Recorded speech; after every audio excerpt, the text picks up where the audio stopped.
સુરેન્દ્રનગરમાં વિશ્વ મત્સ્ય પાલક દિવસની ઉજવણી દરમિયાન માછીમારોમાં ભારે રોષ જોવા મળ્યો।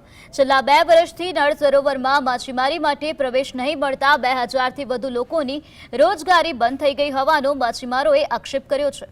બહુમાળી ભવન ખાતે યોજાયેલા કાર્યક્રમમાં પહોંચેલા માછીમારોએ અધિકારીઓ સમક્ષ પોતાના પ્રશ્નોની રજૂઆત કરી હતી। માછીમારોએ કહ્યું કે પહેલા રોજગારીનો પ્રશ્ન ઉકેલો અને ત્યારબાદ આવી ઉજવણીઓ કરો। નળ સરોવરના પ્રતિબંધને કારણે નજીકના 10થી વધુ ગામોના લોકોની આજીવિકા પર અસર પડી રહી છે। હવે સરકાર અને તંત્ર વહેલી તકે નિર્ણય લઈ માછીમારોને ફરી રોજગારી મળે તેવી માંગ ઉઠી છે। वन विभाग जंगल खाता वाला कोईने माछीमारी करवा देता नहीं। તેમજ બોટ સવાર જે બોટ ઉપર ગુજરાન ચલાવે છે બોટ વાળા એ લોકોને પણ બોટ લઈને અંદર કોઈને પ્રવેશવા દેતા નથી।